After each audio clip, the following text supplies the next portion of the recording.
One of the reasons that the deadlift is probably the strongest exercise is because it does not require a tremendous amount of mobility. But there certainly needs to be adequate mobility in the hips. That's where most of the movement and range of motion is coming from. So this is an awesome exercise that we learned from Gray Cook, who's a world-renowned physical therapist. And it is a simple way to open up the hip mobilizer, or the hip mobility.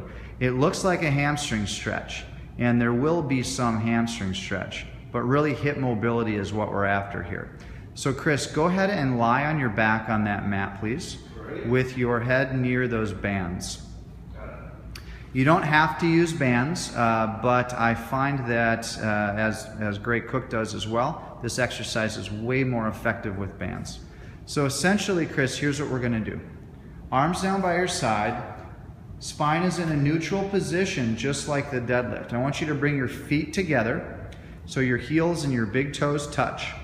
Once you're in that position, I want you to pull your toes up towards your knees all the way. So you're in full dorsiflexion, just like that. Now what we're doing is we're starting to shorten and activate some of the muscles on the front side of the body. Flex your quads hard, which will lock out your knees. Now at this point, all your objective is to slowly raise your right leg up, like an active straight leg raise, as high as you can, but move slow enough so that neither knee bends and neither foot turns out. Now the tendency here, and I've got this on video, Chris, is for that lower foot to turn outward. So go ahead and, purposefully turn that foot outward so people can see. Now what happens is it appears that you have more hip mobility in your right hip when you do that, but really you're borrowing movement from somewhere else. So flatten out that left foot now, keep it straight vertical, even a little more. Now that we're straight vertical, we can come right back down, and then we're going to do the other side.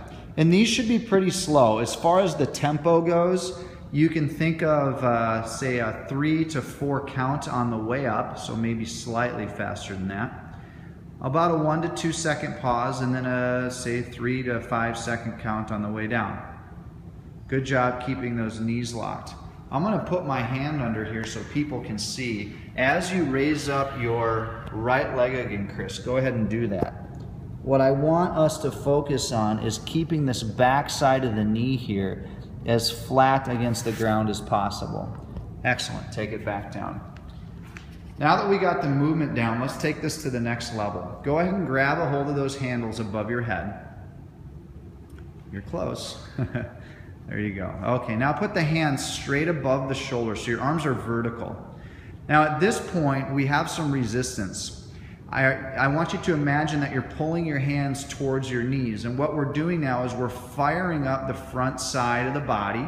So we're getting the back side of the upper arm, and then it works into the pec. You'll probably feel your pecs contracting. It'll move down into the serratus anterior, eventually into the abdominal muscles. And what we'll do here is we fire up the front side of the body. This is equivalent in the deadlift video, Chris, where you're pulling your hands towards your body as you begin to lift the weight. Does that make sense? It does. All right, so what we're going to do now is as you're pulling, you're also activating your latissimus dorsi, your lat muscle, which will help stabilize the lumbar spine. So this is a very specific movement pattern, even though it looks very different. It's very specific for the deadlift. And again, the purpose is for hip mobility. The more we can get the front side of your body activated, the more we can relax the back side of the body, particularly the hips and hamstrings, so that we can get more mobilization through the hip joint. So feet come together, same exercise, feet together, heels and toes touch.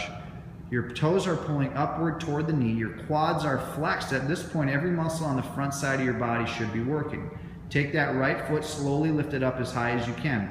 Once you get as high as you can, assuming you're not turning your left foot outward, hold it. Get a good grip on those handles, Chris. Good. Now, if you pull on those handles a little more, I bet you your foot can go a little more too, just like that. And then take it back down nice and slow. So the hands come back just over the head, foot comes all the way down, and then we do the other side.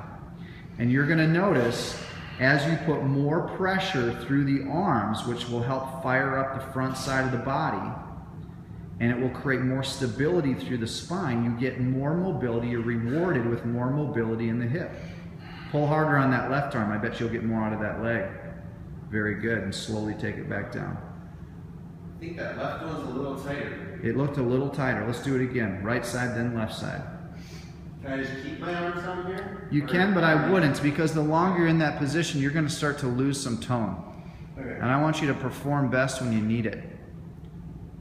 So now you begin to pull with the arms as the leg and the hands begin to pull toward each other. That's good. Let's take it back down. Now in the video, we'll be able to compare your left leg here versus that last one, which is your right leg. Flex the front side of your body. Pretty darn close. Great job. Take it back down, nice and easy. So this is the active straight leg raise. We're adding some resistance through the upper body, which will really translate into improved stability in the core, in the torso. And as we improve the stability in the torso, your hips have more liberty. They have more freedom. They feel safer to move more because they know that they're being supported by a strong, stable, and safe platform.